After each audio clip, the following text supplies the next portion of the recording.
Pension ഗുണഭോക്താക്കൾക്ക് ഈ മാസത്തെ ആനുകൂല്യ വിതരണവുമായി ബന്ധപ്പെട്ട അറിയിപ്പെത്തി. എല്ലാവിധ സർക്കാർ അറിയിപ്പുകൾക്കുമായി ഈ ചാനൽ സബ്സ്ക്രൈബ് ചെയ്യുക. സാമൂഹിക സുരക്ഷാ ക്ഷേമനിധി പെൻഷൻ ഗുണഭോക്താക്കൾക്ക് ഈ മാസത്തിൽ 3600 രൂപ വീതം ക്ഷേമ പെൻഷൻ ലഭിക്കും. ഇതിനായി 1864 കോടി രൂപ അനുവദിച്ചു. വർദ്ധിപ്പിച്ച 2000 രൂപ പെൻഷൻ നവംബറിൽ തന്നെ വിതരണം ആരംഭിക്കുകയാണ്. ഇതോടൊപ്പം തന്നെ നേരത്തെ കുടിശ്ശികയായ അവസാന ഗഡുവും വിതരണം ചെയ്യും. വർദ്ധിപ്പിച്ച പെൻഷൻ വിതരണത്തിന് 1042 കോടി രൂപയും ഒരു ഗഡു കുടിശ്ശിക വിതരണത്തിന് 824 കോടി രൂപയുമാണ് അനുവദിച്ചത്.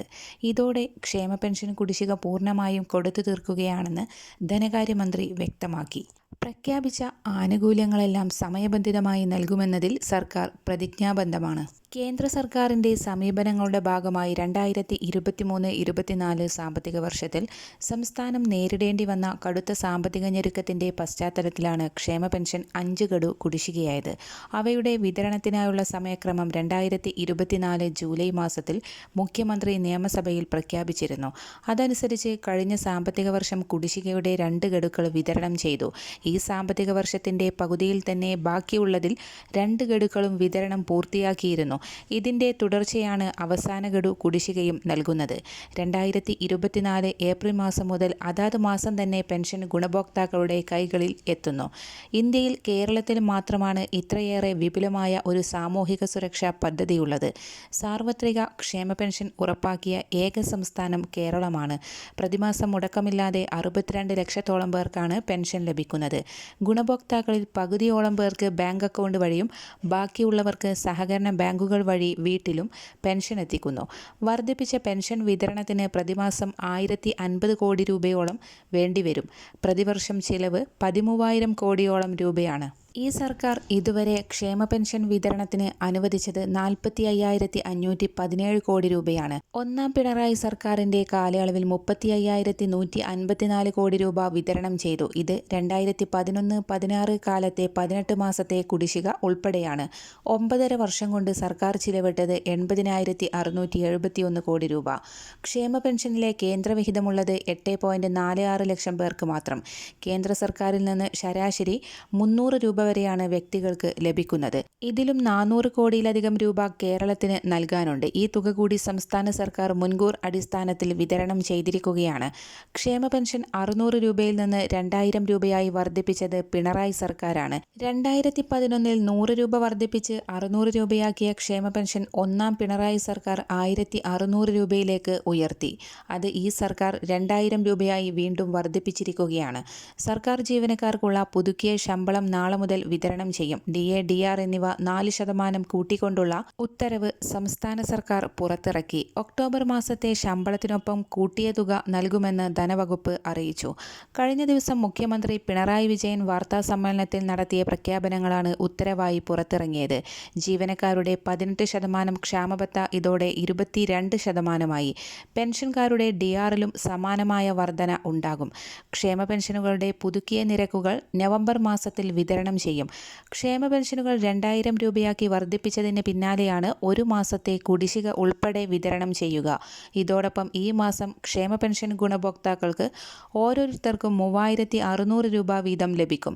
ഇതിനായി 1864 കോടി രൂപ അനുവദിച്ചതായി ധനമന്ത്രി KN ബാലഗോപാൽ അറിയിച്ചു. നവംബർ മാസത്തെ വർദ്ധിപ്പിച്ച പെൻഷൻ തുകയായ 2000 രൂപയോടൊപ്പം ബാക്കിയുള്ള ഒരു ഗഡു കുടിശ്ശിക 1600 രൂപയും ചേർത്താണ് 3600 രൂപ നൽകുന്നത്. ഇതോടെ ക്ഷേമ പെൻഷൻ കുടിശ്ശിക പൂർണ്ണമായി കൊടുത്തു തീർക്കുകയാണ്. സംസ്ഥാനത്തെ 62 ലക്ഷം ആളുകളിലേക്കാണ് ഈ പെൻഷൻ തുകയെത്തുക. 2000 രൂപയാക്കി വർദ്ധിപ്പിച്ച ക്ഷേമ പെൻഷൻ ഈ മാസം തന്നെ വിതരണം ചെയ്യുമെന്ന മുഖ്യമന്ത്രിയുടെ പ്രഖ്യാപനമാണ് നടപ്പിലാക്കുന്നതെന്നും മന്ത്രി പ്രസ്താവനയിൽ അറിയിച്ചു. ഒരു മാസത്തെ കുടിശ്ശികയും പുതുക്കിയ ക്ഷേമ പെൻഷനും ചേർത്ത് നവംബറിൽ 3600 രൂപ വീതം ക്ഷേമ പെൻഷൻ ലഭിക്കും. തദ്ദേശ തിരഞ്ഞെടുപ്പിന് മുൻപ് വൻ പ്രഖ്യാപനങ്ങളുമായി മുഖ്യമന്ത്രി പിണറായി വിജയൻ. ക്ഷേമ പെൻഷൻ 2000 രൂപയാക്കി വർദ്ധിപ്പിച്ചു. നിലവിലുണ്ടായിരുന്ന 1600 രൂപയിൽ 400 രൂപയാണ് വർദ്ധിപ്പിച്ചത്. പ്രതിമാസം 1000 രൂപ സ്ത്രീ സുരക്ഷാ പെൻഷനും നൽകും. ട്രാൻസ് സ്ത്രീകൾ അടക്കം പാവപ്പെട്ട സ്ത്രീകൾക്കാണ് സഹായം. 33 ലക്ഷത്തിലേറെ സ്ത്രീകൾക്ക് സഹായം കിട്ടുമെന്ന് മുഖ്യമന്ത്രി അറിയിച്ചു. കേരള ജനതയെ വീണ്ടും ഹൃദയത്തോട് ചേർത്ത് പിടിച്ച് ഇടതുപക്ഷ സർക്കാർ. സംസ്ഥാന സർക്കാർ നൽകുന്ന ക്ഷേമ പെൻഷൻ 2000 രൂപയായി വർദ്ധിപ്പിച്ചു. പെൻഷൻ വർദ്ധിച്ചതോടെ ക്ഷേമ പെൻഷൻ വിതരണത്തിനായി 13,000 കോടി രൂപ സർക്കാർ പ്രതിവർഷം നീക്കിവെക്കുമെന്ന് മുഖ്യമന്ത്രി അറിയിച്ചു. സംസ്ഥാന സർക്കാർ ജീവനക്കാർ, അധ്യാപകർ, പെൻഷൻകാർ എന്നിവർക്ക് നൽകാനുള്ള DA/DR കുടിശ്ശിക 2 ഗഡു ഈ വർഷം അനുവദിച്ചിരുന്നു. ഈ വർഷം 1 ഗഡു കൂടി അനുവദിക്കും. നവംബറിൽ വിതരണം ചെയ്യുന്ന പെൻഷൻ, ശമ്പളം എന്നിവയ്ക്കൊപ്പം 4% കുടിശ്ശികയും വിതരണം ചെയ്യും. കണക്ട് ടു വർക്ക് സ്കോളർഷിപ്പ് എന്ന പേരിൽ യുവജനങ്ങൾക്കായും സാമ്പത്തിക സഹായം പ്രഖ്യാപിച്ചു. നൈപുണ്യ വികസന കോഴ്സിൽ പഠിക്കുന്നവർക്കായി 1000 രൂപ വീതം സർക്കാർ സഹായം ലഭ്യമാക്കും. 5 ലക്ഷത്തോളം യുവതീ-യുവാക്കൾക്കാണ് പദ്ധതിയുടെ ആനുകൂല്യം ലഭിക്കുക. അങ്കണവാടി വർക്കർമാരുടെയും ഹെൽപ്പർമാരുടെയും പ്രതിമാസ ഓണറേറിയം 1000 രൂപ വീതം വർദ്ധിപ്പിച്ചു. 62,240 പേർക്ക് ഇതിന്റെ പ്രയോജനം ലഭിക്കും. പ്രതിവർഷം 934 കോടി രൂപയാണ് ചിലവ് പ്രതീക്ഷിക്കുന്നത്. ഇതിനു മുൻപ് 2024 ഓണറേറിയം വർദ്ധിപ്പിച്ചത്. കുടുംബശ്രീ ADSന് പ്രവർത്തന ഗ്രാന്റായി പ്രതിമാസം 1000 രൂപ നൽകും. സാക്ഷരതാ പ്രേരക്മാരുടെ ഓണറേറിയം 1000 രൂപയായി വർദ്ധിപ്പിച്ചു. പ്രതിവർഷം 5 കോടി 5 ലക്ഷം രൂപ അധികമായി ചിലവാക്കുക.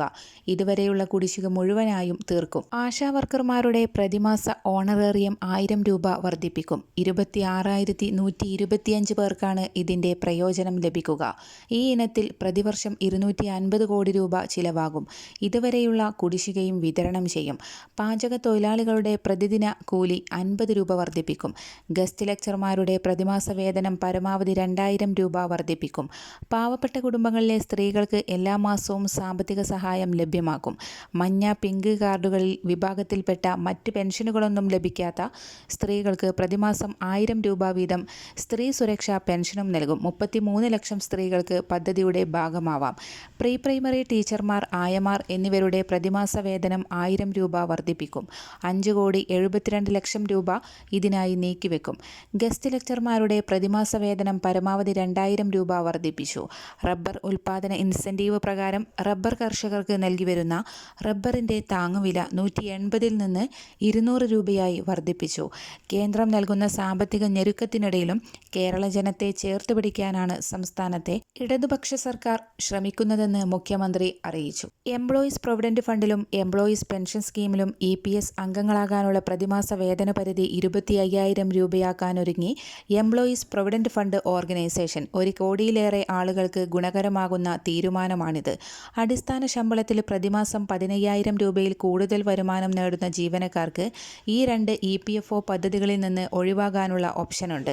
അത്തരം ജീവനക്കാരെ EPFലോ EPSലോ ചേർക്കാൻ തൊഴിലുടമകൾക്ക് നിയമപരമായ നിർബന്ധമില്ല. പല മെട്രോ നഗരങ്ങളിലും ജോലി ചെയ്യുന്ന തൊഴിലാളികളുടെ പ്രതിമാസ ശമ്പളം 15,000 രൂപയിൽ കൂടുതലായതിനാൽ ശമ്പള പരിധി ഉയർത്തണമെന്ന് തൊഴിലാളി യൂണിയനുകൾ വളരെ കാലമായി ആവശ്യപ്പെട്ടു വരികയാണ്. ഉയർന്ന ശമ്പള പരിധി യാഥാർത്ഥ്യമായാൽ അവരെല്ലാം തന്നെ EPFന്റെ ഭാഗമാകും. നിലവിലെ നിയമം അനുസരിച്ച് തൊഴിലുടമയും ജീവനക്കാരനും പ്രതിമാസ ശമ്പളത്തിന്റെ 12% വീതം EPFലേക്ക് നൽകണം. ജീവനക്കാരന്റെ ശമ്പളത്തിന്റെ 12% EPF അക്കൗണ്ടിലേക്ക് പോകുന്നു. എന്നാൽ തൊഴിലുടമയുടെ 12%ന്റെ 3.67% EPFലേക്കും 8.33% EPSലേക്കുമാണ് പോകുന്നത്.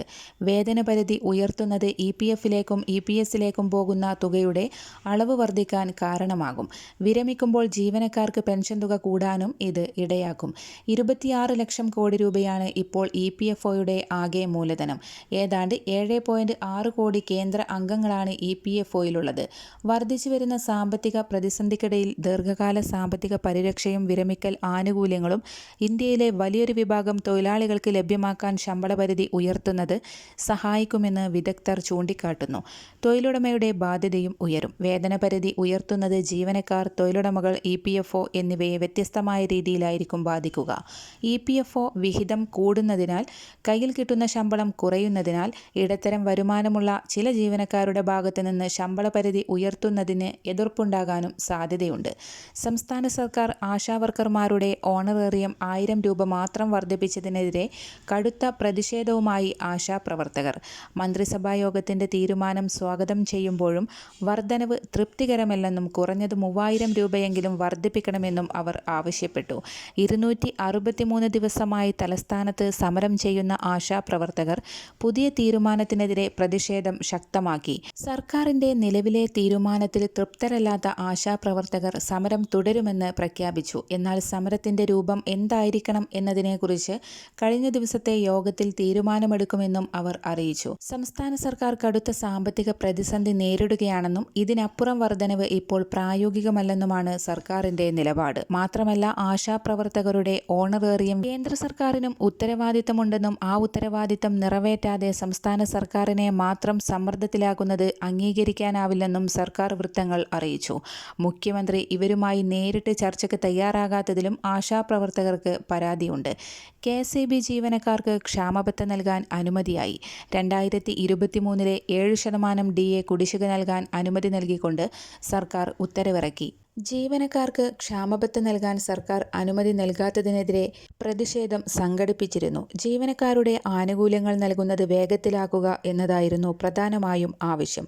ഇതിനെ തുടർന്നാണ് സർക്കാരിന്റെ അനുമതി. 2023 ജനുവരിയിൽ 4%, ജൂലൈ മാസത്തിൽ 3% ചേർത്ത് 7% ക്ഷാമബത്ത 2 ഘട്ടങ്ങളിലായിട്ടാണ് നൽകാൻ തീരുമാനം. അതോടൊപ്പം സമരം തുടരുന്ന INTUC CLTU സംയുക്ത സമരസമിതിയുമായി ചർച്ച നടത്താനും വൈദ്യുത മന്ത്രി സന്നദ്ധത അറിയിച്ചിട്ടുണ്ട്. നവംബർ 3 വൈകിട്ട് ചർച്ച നടക്കും. സംസ്ഥാനത്തെ 35 വയസ്സ് മുതൽ 60 വയസ്സ് വരെയുള്ള സ്ത്രീകൾക്ക് 1000 രൂപ പെൻഷൻ പ്രഖ്യാപിച്ച് സർക്കാർ. നിലവിൽ ഏതെങ്കിലും സാമൂഹിക ക്ഷേമ പെൻഷൻ ലഭിക്കാത്ത മഞ്ഞ, പിങ്ക് വിഭാഗത്തിൽപ്പെട്ട കാർഡുകളിൽ ഉൾപ്പെട്ട സ്ത്രീകൾക്കാണ് പ്രതിമാസം 1000 രൂപ വീതം നൽകുന്ന സ്ത്രീ സുരക്ഷാ പെൻഷൻ പദ്ധതി ആരംഭിക്കുമെന്ന് മുഖ്യമന്ത്രി പിണറായി വിജയൻ പ്രഖ്യാപിച്ചത്. പ്രതിമാസം 1000 രൂപയാണ് പ്രഖ്യാപിച്ചിരിക്കുന്നത്. ഇന്ന് ചേർന്ന മന്ത്രിസഭാ യോഗത്തിലെ തീരുമാനങ്ങൾ വിശദീകരിച്ചുകൊണ്ട് മാധ്യമങ്ങളെ കാണുകയാണ് അദ്ദേഹം. സ്ത്രീകൾക്ക് കൂടുതൽ ക്ഷേമം ഉറപ്പാക്കുകയാണ് ലക്ഷ്യം. ക്ഷേമ പെൻഷനുകളിൽ ഉൾപ്പെട്ടിട്ടില്ലാത്ത ട്രാൻസ്ജെൻഡർ ഉൾപ്പെടെയുള്ള വനിതകൾക്കും പ്രതിമാസം സാമ്പത്തിക സഹായം പ്രഖ്യാപിച്ചിട്ടുണ്ട്. സാമ്പത്തികമായും സാമൂഹികമായും പിന്നോക്കം നിൽക്കുന്ന സ്ത്രീകൾക്കും പ്രതിമാസം 1000 രൂപ നൽകുമെന്ന് അറിയിച്ചു. യുവതലമുറക്കായി നിരവധി പദ്ധതികളാണ് സർക്കാർ പ്രഖ്യാപിച്ചിട്ടുള്ളത്. സ്കോളർഷിപ്പ്, ജോലി ലഭിക്കാൻ സാമ്പത്തിക സഹായം എന്നിങ്ങനെയുള്ള പദ്ധതികൾക്കും തുടക്കമാകും. പ്രതിവർഷം കുടുംബവരുമാനം 1 ലക്ഷം രൂപയിൽ താഴെയുള്ള 5 ലക്ഷം യുവതീ-യുവാക്കൾക്ക് ഗുണഭോക്താക്കളാകാൻ സാധിക്കും. ഇതിനായി പ്രതിവർഷം സർക്കാർ 600 കോടി രൂപ ചിലവഴിക്കേണ്ടി വരും. സംസ്ഥാന സർക്കാർ പുതിയ ക്ഷേമ പദ്ധതികൾ പ്രഖ്യാപിച്ചതോടെ ഓരോ വീടുകളിലേക്കും മാസം 6000 മുതൽ 7000 രൂപ വരെ എത്തുമെന്ന് ധനമന്ത്രി KN ബാലഗോപാൽ അറിയിച്ചു. മുഖ്യമന്ത്രി കഴിഞ്ഞ ദിവസം നടത്തിയ പ്രഖ്യാപനങ്ങൾ പൂർത്തീകരിക്കാൻ മാത്രം ഈ വർഷം 10,000 കോടി രൂപ അധികം വേണ്ടിവരും. സ്ത്രീ സുരക്ഷാ പെൻഷൻ പദ്ധതിക്ക് 3800 കോടി രൂപയും സാമൂഹിക സുരക്ഷാ പെൻഷൻ വർധനയ്ക്ക് 2800 കോടി രൂപയും യുവതലമുറക്ക് സ്കോളർഷിപ്പിന് 600 കോടി രൂപയും ഉൾപ്പെടെയാണ് ഇത് നടപ്പാക്കുന്നത്. സാമ്പത്തിക വർഷത്തിന്റെ പകുതിയോളം കാലം അവശേഷിക്കെ നടപ്പിലാക്കാൻ കഴിയുമെന്ന് ഉറപ്പുള്ള പദ്ധതികളാണ് പറഞ്ഞിട്ടുള്ളത്. സംസ്ഥാനത്തെ ഒരു സാധാരണ കുടുംബത്തിലെ 3 തലമുറയിൽപ്പെട്ട ആളുകളിലേക്കും സർക്കാരിന്റെ ക്ഷേമ പരിപാടികൾ നേരിട്ടെത്തുകയാണ്. ഇതിനു പുറമെ സർക്കാർ നടത്തുന്ന വിപണി ഇടപെടലിന്റെ ഭാഗമായി വിലക്കുറവിന്റെ നേട്ടവും കുടുംബ ബജറ്റിൽ പ്രതിഫലിക്കും. ഉപരോധ സമാനമായ നീക്കങ്ങളിലൂടെ കേന്ദ്രം സംസ്ഥാനത്തെ വരിഞ്ഞു മുറുക്കുന്നതിനിടെയാണ് ക്ഷേമ പരിപാടികളുമായി സർക്കാർ മുന്നോട്ടു പോകുന്നത്. സംസ്ഥാനത്തിന് ലഭിക്കേണ്ട ന്യായമായ നികുതി വിഹിതവും അർഹമായ കടമെടുപ്പ് പരിധിയും കേന്ദ്രം വെട്ടിക്കുറച്ചു. ഇതിലൂടെ ഓരോ വർഷവും കേരളത്തിന് ലഭിക്കേണ്ട 50,000 കോടി രൂപയെങ്കിലും നിഷേധിക്കപ്പെട്ടു എന്നും മന്ത്രി KN ബാലഗോപാൽ അറിയിച്ചു. കേന്ദ്ര സർക്കാർ സൃഷ്ടിച്ച സാമ്പത്തിക ഉപരോധത്തിനിടയിലും സർക്കാർ ജീവനക്കാരെയും പെൻഷൻകാരെയും ചേർത്ത് പിടിച്ച് സംസ്ഥാന സർക്കാർ 4% DA DR കുടിശ്ശിക നവംബറിൽ വിതരണം ചെയ്യും. ശമ്പള പരിഷ്കരണ കുടിശ്ശികയുടെ 3-4 ഗഡുക്കൾ ഈ സാമ്പത്തിക വർഷം നൽകും. 4% DA കുടിശ്ശിക നൽകുമ്പോൾ ഏറ്റവും കുറഞ്ഞത് 920 രൂപ അടുത്ത മാസത്തിലെ ശമ്പളത്തിൽ അധികം ലഭിക്കും. ശമ്പള പരിഷ്കരണത്തിന്റെ 3-4 ഗഡുക്കൾ ലഭിക്കുമ്പോൾ ശരാശരി ഒരു ജീവനക്കാരന് 30,000 രൂപ നൽകും. ഈ വർഷം ഏപ്രിൽ സെപ്റ്റംബർ മാസങ്ങളിലും ഓരോ ഗഡു അനുവദിച്ചിരുന്നു. 3% വീതമാണ് നൽകിയത്. നവംബറിൽ നൽകുക 4%. ഇതോടെ അവസാന 8 മാസത്തിനുള്ളിൽ 10% DA DR വർധനയാണ് നടപ്പാക്കിയത്. ഇനി 5 ഗഡുവാണ് കുടിശ്ശിക. ഒന്നാം പിണറായി സർക്കാരാണ് 2021 ഫെബ്രുവരിയിൽ 16% DA DR ഒരുമിച്ച് നൽകി കുടിശ്ശിക പൂർണ്ണമായും തീർത്തത്. കോവിഡ് കാലത്ത് കേന്ദ്ര സർക്കാർ ജീവനക്കാർക്ക് 3 ഗഡു ക്ഷാമബത്ത വെട്ടിക്കുറച്ചു. പല സംസ്ഥാനങ്ങളും ഇത് പിന്തുടർന്നു തുടർന്നപ്പോൾ കേരളം അതുൾപ്പെടെ അനുവദിച്ചു. 11ാം ശമ്പള പരിഷ്കരണ കുടിശ്ശികയുടെ 3-4 ഗഡുക്കളാണ് ഈ സാമ്പത്തിക വർഷം നൽകുക. 2026 ഏപ്രിൽ 1 ശേഷം ഇത് PF-ൽ ലയിപ്പിക്കും. PF ഇല്ലാത്തവർക്ക് പണമായി 2026 ഏപ്രിൽ 1 ശേഷം നൽകും. ശമ്പള പരിഷ്കരണ കുടിശ്ശികയുടെ 1-2 ഗഡുക്കൾ ഈ വർഷം നൽകിയിരുന്നു. സ്ത്രീകൾക്കുള്ള പെൻഷനും സ്കോളർഷിപ്പിനും പൊതുവായ മാനദണ്ഡങ്ങൾ നിശ്ചയിച്ചില്ലെങ്കിലും മാർഗനിർദ്ദേശങ്ങൾ അന്തിമമായിട്ടില്ല. വിതരണ സംവിധാനത്തെക്കുറിച്ചും തീരുമാനിക്കണം. ഇവക്ക് അന്തിമ രൂപം നൽകി തദ്ദേശ തിരഞ്ഞെടുപ്പ് വോട്ടെടുപ്പിന് മുൻപ് തന്നെ ആനുകൂല്യങ്ങൾ നൽകാനാണ് ശ്രമം. വർദ്ധിപ്പിച്ച പ്രകാരമുള്ള ക്ഷേമ പെൻഷൻ ഈ മാസം തന്നെ വിതരണം ചെയ്യാനാണ് തീരുമാനം. ക്ഷേമ പെൻഷൻ 1600 രൂപയായിരുന്നപ്പോഴുള്ള ഒരു മാസത്തെ തുക കുടിശ്ശികയും വിതരണം ചെയ്യാനുണ്ട്. അതും ഈ സാമ്പത്തിക വർഷം തന്നെ നൽകുമെന്ന് ധനവകുപ്പ് വൃത്തങ്ങൾ അറിയിച്ചു. സ്കോളർഷിപ്പിന് അർഹമാകാൻ കുടുംബ വരുമാനം 1 ലക്ഷം രൂപയിൽ കൂടാൻ പാടില്ല. ഇനി ശേഷിക്കുന്നത് സർക്കാർ ജീവനക്കാരുടെ ശമ്പള പെൻഷൻ പരിഷ്കരണവും പങ്കാളിത്ത പെൻഷൻ പ്രകാരമുള്ള പദ്ധതി പ്രഖ്യാപിക്കലുമാണ്. ഇത് സംബന്ധിച്ച കണക്കുകൂട്ടലുകൾ നടക്കുന്നുണ്ട്. ശമ്പള കമ്മീഷനെ നിയമിച്ചാൽ കൂടുതൽ സമയം വേണ്ടി വരുമെന്നതിനാൽ ഉദ്യോഗസ്ഥതല സമിതിയെ നിയോഗിക്കാനും ആലോചനയുണ്ട്. ക്ഷേമ പെൻഷൻ 2000 രൂപയാക്കി വർദ്ധിപ്പിച്ചെങ്കിലും ബജറ്റിൽ ഇനിയും വർദ്ധിപ്പിക്കണമെന്ന് LDF-ൽ ആവശ്യം ഉയർന്നിട്ടുണ്ട്. ആശാവർക്കർമാർ ഉൾപ്പെടെയുള്ള സ്കീം തൊഴിലാളികൾക്ക് നൽകുന്ന വേതന വർഷങ്ങളായി കൂട്ടിയിട്ടില്ല. ഇപ്പോൾ 1000 രൂപ വീതമാണ് ഇവർക്ക് നൽകിയത്. ഇതുപോരെന്നും കൂടുതൽ കൂട്ടണമെന്നും CPM-ന്റെ ഭാഗമായ സംഘടനകളിൽ നിന്ന് സമ്മർദ്ദമുണ്ട്. ജനുവരിയിൽ അവതരിപ്പിക്കുന്ന ബജറ്റിൽ ഇതെല്ലാം പരിഗണിക്കാമെന്നാണ് ഇവരെ അറിയിച്ചിട്ടുള്ളത്. ഒക്ടോബർ മാസത്തെ റേഷൻ വിതരണം നവംബർ 1-ലേക്ക് നീട്ടിയിട്ടുണ്ട്. നവംബർ 1-ന് റേഷൻ കടകൾക്ക് പ്രവൃത്തി ദിവസമായിരിക്കും. നവംബർ 1-ന്റെ റേഷൻ കടകളുടെ മാസാന്ത്യ അവധി 3-ലേക്ക് മാറ്റിയെന്നും പൊതുവിതരണ ഉപഭോക്തൃകാര്യ വകുപ്പ് അറിയിച്ചു. സമൂഹത്തിലെ പാവപ്പെട്ട ജനങ്ങൾക്ക് ജീവിതം മുന്നോട്ട് കൊണ്ടുപോവാൻ സർക്കാരിന്റെ കൈത്താങ്ങ് എന്ന നിലയിലാണ് ക്ഷേമ പെൻഷനുകൾ പോലുള്ള പദ്ധതികൾ മഹത്തായ കാര്യമായി പരിഗണിക്കപ്പെടുന്നത്.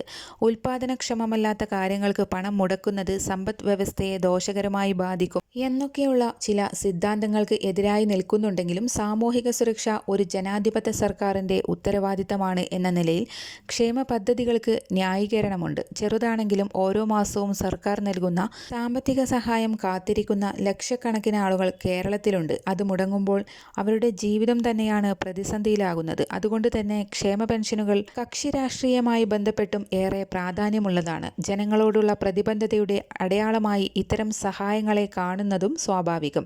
സർക്കാരിന്റെ ഔദാര്യം എന്ന നിലയിലല്ല, ജനങ്ങളുടെ അവകാശം എന്ന നിലയിൽ തന്നെ വേണം ഇത്തരം പദ്ധതികളെ കാണാൻ. തദ്ദേശ നിയമസഭാ തിരഞ്ഞെടുപ്പുകൾ മുന്നിൽ കണ്ട് എന്ന വിശേഷണം ഒപ്പമുണ്ടെങ്കിലും ക്ഷേമ പെൻഷൻ വർധനയടക്കം സംസ്ഥാന സർക്കാർ ഇപ്പോൾ പ്രഖ്യാപിച്ചിട്ടുള്ള ആനുകൂല്യങ്ങൾ ലക്ഷക്കണക്കിന് സാധാരണക്കാർക്ക് പ്രയോജനം ചെയ്യുമെന്നതിനാൽ ഹാർദവമായി സ്വാഗതം ചെയ്യപ്പെടേണ്ടതുണ്ട്. ക്ഷേമ പെൻഷൻ 1600 രൂപയിൽ നിന്ന് 2000 രൂപയായാണ് ഉയർത്തിയത്. 2000 എന്നത് ഇന്നത്തെ കാലത്ത് വലിയ തുകയല്ലെങ്കിലും പക്ഷേ ഒറ്റത്തവണയായി 400 രൂപ വർദ്ധിപ്പിച്ചത് വലിയ കാര്യം തന്നെയാണ്. പെൻഷൻ വാങ്ങുന്നവരുടെ എണ്ണത്തിലും വലിയ വർധനയുണ്ടായിട്ടുണ്ട്. ഇന്ന് 62 ലക്ഷം പേർ ക്ഷേമ പെൻഷൻ വാങ്ങുന്നുണ്ടെന്നാണ് സർക്കാരിന്റെ കണക്ക്. അതിൽ നിന്ന് തന്നെ ഈ പദ്ധതിയുടെ പ്രാധാന്യം വ്യക്തമാവുന്നുണ്ട്. ഇതോടൊപ്പമാണ് പാവപ്പെട്ട കുടുംബങ്ങളിലെ സ്ത്രീകൾക്ക് പ്രതിമാസം 1000 രൂപ നൽകാനുള്ള പദ്ധതിയും പ്രഖ്യാപിച്ചിരിക്കുന്നത്. 35 വയസ്സ് മുതൽ 60 വയസ്സ് വരെയുള്ള നിലവിൽ ഏതെങ്കിലും സാമൂഹിക ക്ഷേമ പെൻഷൻ ലഭിക്കാത്ത മഞ്ഞ, പിങ്ക് കാർഡിൽ ഉൾപ്പെട്ട എല്ലാ വിഭാഗം സ്ത്രീകൾക്കും മാസം 1000 രൂപ വീതം സ്ത്രീ സുരക്ഷാ പെൻഷൻ അനുവദിക്കും. 31.34 ലക്ഷം സ്ത്രീകൾ ഇതിന്റെ ഗുണഭോക്താക്കളാകും എന്നാണ് അറിയുന്നത്. പ്രതിവർഷം 3800 കോടി രൂപ ഈ പദ്ധതിക്കായി മാറ്റിവെക്കും. പ്രതിവർഷം ഏകദേശം 13,000 കോടി രൂപ മൊത്തം ക്ഷേമ പെൻഷൻ വിതരണത്തിന് നീക്കിവെക്കുകയാണ്. സംസ്ഥാന സിവിൽ സപ്ലൈസ് കോർപ്പറേഷന് വിപണി ഇടപെടൽ പ്രവർത്തനങ്ങൾക്കായി 50 കോടി രൂപ അനുവദിച്ചതായി ധനമന്ത്രി KN ബാലഗോപാൽ അറിയിച്ചു. നിത്യോപയോഗ സാധനങ്ങളുടെ വിലക്കയറ്റം ഒഴിവാക്കാനുള്ള വിവിധ പ്രവർത്തനങ്ങളെ സഹായിക്കാനാണ് തുക ലഭ്യമാക്കിയത്. വനിതാ ഉപഭോക്താക്കൾക്ക് 10% വിലക്കുറവിൽ സാധനങ്ങൾ നൽകാൻ സപ്ലൈകോ. സബ്സിഡി ഇതര സാധനങ്ങളുടെ വിലക്കുറവ് നവംബർ 1 മുതൽ നിലവിൽ വരുമെന്ന് മന്ത്രി GR അനിൽ അറിയിച്ചു. സപ്ലൈകോ നിലവിൽ സാധനങ്ങൾക്ക് നൽകുന്ന വിലക്കുറവിന് പുറമെയാണ് രൂപയാണ് വനിതാ ഉപഭോക്താക്കൾക്കുള്ള ഈ ഓഫറുകൾ. വിവിധ ഓഫറുകളും പദ്ധതികളും നവംബർ 1 മുതൽ പ്രാബല്യത്തിൽ വരുമെന്ന് മന്ത്രി അറിയിച്ചു. 250 കോടി രൂപ പ്രതിമാസ വിറ്റുവരവ് ലക്ഷ്യമിട്ടുള്ള പദ്ധതികളാണ് ആവിഷ്കരിച്ചിരിക്കുന്നത്. സപ്ലൈകോയിൽ വരുന്ന ഉപഭോക്താക്കൾക്ക് പ്രിവിലേജ് കാർഡ് ഏർപ്പെടുത്തും. ഇതിലൂടെ കൂടുതൽ ഓഫറുകളും സബ്സിഡികളും ജനങ്ങൾക്ക് ലഭ്യമാക്കുക എന്നതാണ് ലക്ഷ്യം. 14 ജില്ലകളിലും സഞ്ചരിക്കുന്ന സൂപ്പർ മാർക്കറ്റുകൾ കൊണ്ടുവരും എന്നിങ്ങനെയുള്ള പദ്ധതികളാണ് രൂപകൽപ്പന ചെയ്തിരിക്കുന്നത്. പെൻഷനും മറ്റു ആനുകൂല്യങ്ങളും അക്കൗണ്ടുകളിലേക്ക് എത്തിച്ചേരുന്ന ഗുണഭോക്താക്കൾക്ക് പലപ്പോഴും തുക കുറയുന്നതായുള്ള പരാതികൾ ഉയരുകയാണ്. ഈ സാഹചര്യത്തിൽ ബാങ്കിന്റെ ഭാഗത്തു നിന്നും സുപ്രധാന അറിയിപ്പ് കൂടി വന്നിരിക്കുകയാണ്. 10 വർഷം പൂർത്തിയായ എല്ലാ ബാങ്ക് അക്കൗണ്ടുകളും നിർബന്ധമായും KYC പുതുക്കണമെന്നും അല്ലാത്തപക്ഷം പണം പിൻവലിക്കൽ അടക്കം ബാങ്കിംഗ് സേവനങ്ങൾ തടസ്സപ്പെടുമെന്നും സംസ്ഥാനതല ബാങ്കേഴ്സ് സമിതി ഇപ്പോൾ അറിയിച്ചിരിക്കുകയാണ്. പെൻഷൻ, ശമ്പളം, മറ്റു ആനുകൂല്യങ്ങൾ എന്നിവയെത്തുന്ന ഗുണഭോക്താക്കൾ പ്രത്യേകം ശ്രദ്ധിക്കേണ്ടതാണ്.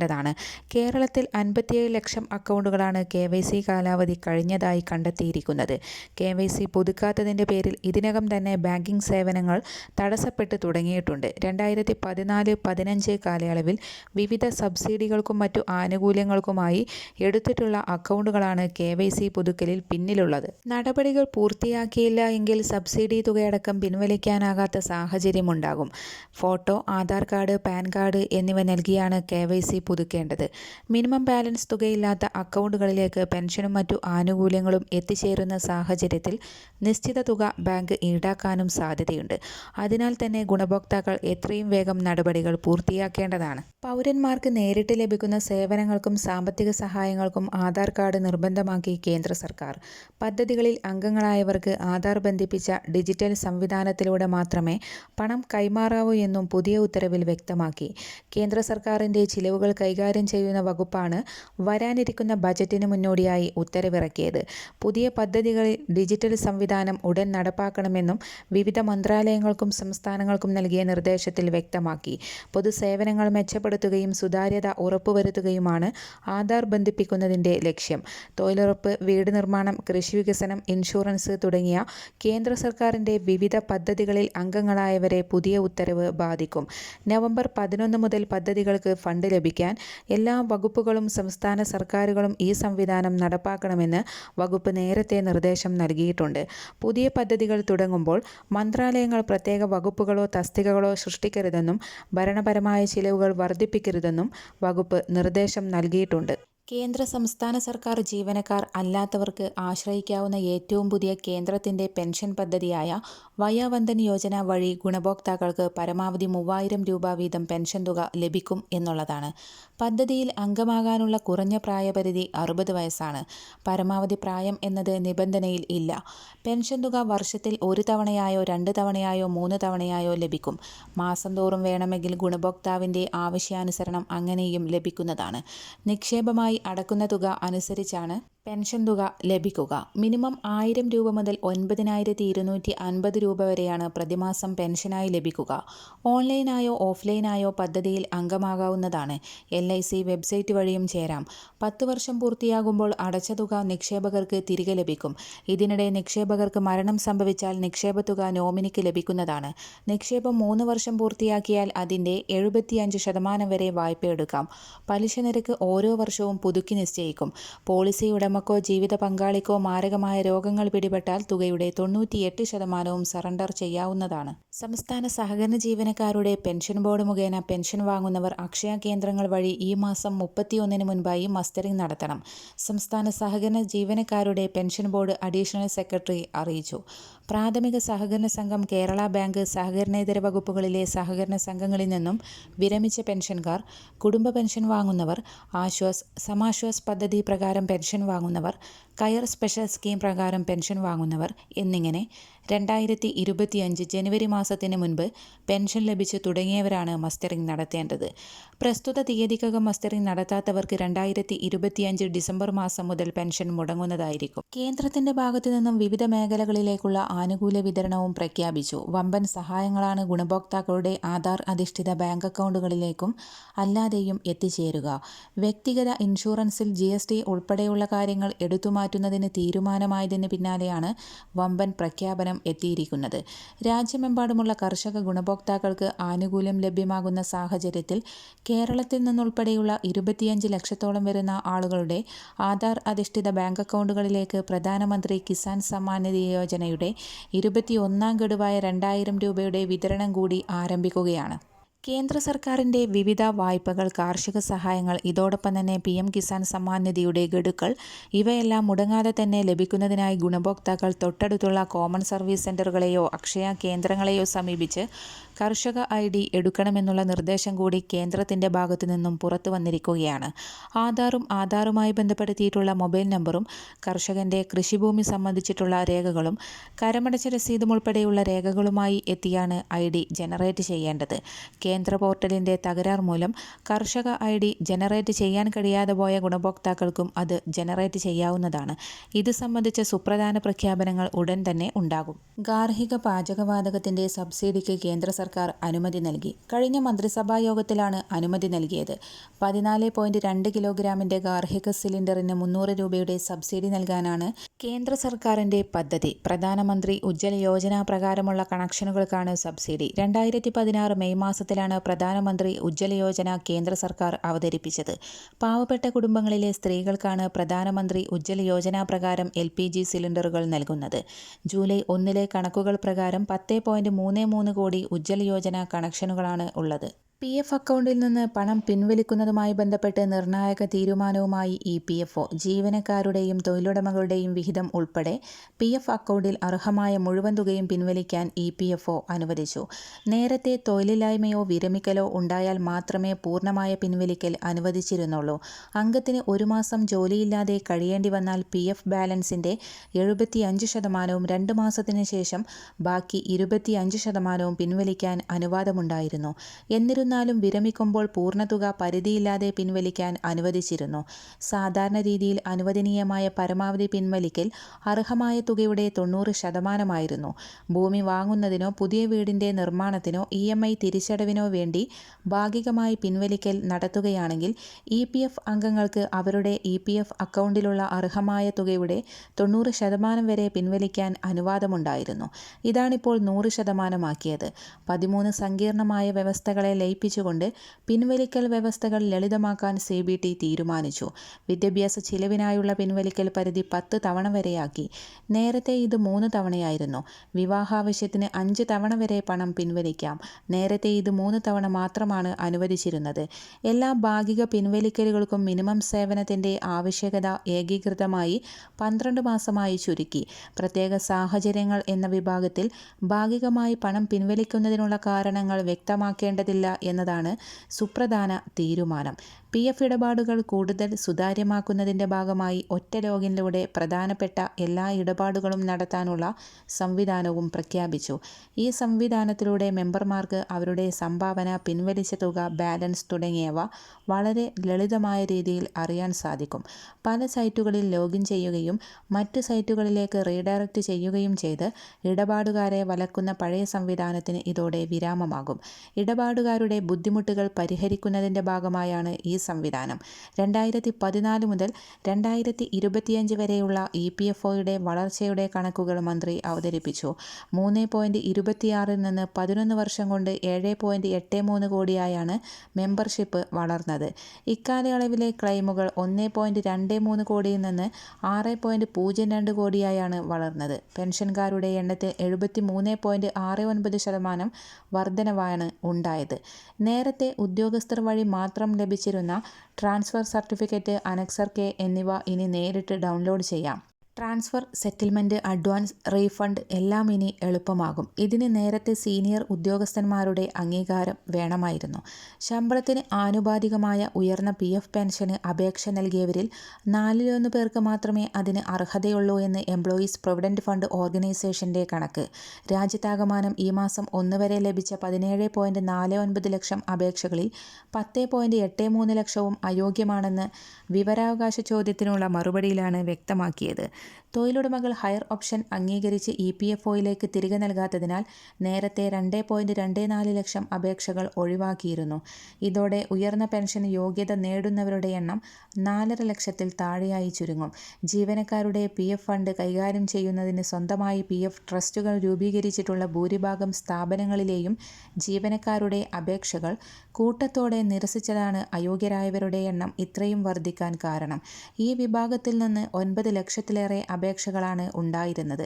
ഈ ജീവനക്കാർക്ക് അനുകൂലമായി സുപ്രീം കോടതി വിധി ഉള്ളതാണ്. അന്തിമമായി കോടതി വിധി അംഗീകരിക്കേണ്ടി വന്നാൽ നിരസിച്ച അപേക്ഷകളിൽ ഭൂരിഭാഗവും EPFO വീണ്ടും പരിഗണിക്കേണ്ടി വരും. കെട്ടിട നിർമ്മാണ തൊഴിലാളി ബോർഡ് അംഗങ്ങൾക്കുള്ള പെൻഷൻ കുടിശ്ശികയുടെ പകുതി തീർക്കാൻ 500 കോടി KSFയിൽ നിന്ന് കടമെടുക്കും. നിലവിൽ 16 മാസത്തെ ക്ഷേമ പെൻഷൻ കുടിശ്ശികയുണ്ട്. കെട്ടിട നിർമ്മാണ തൊഴിലാളി ക്ഷേമനിധി ബോർഡിലെ താൽക്കാലിക തൊഴിലാളികളെ സ്ഥിരപ്പെടുത്തുന്നതിൽ ഹൈക്കോടതി സർക്കാരിൻ്റെ വിശദീകരണം തേടി.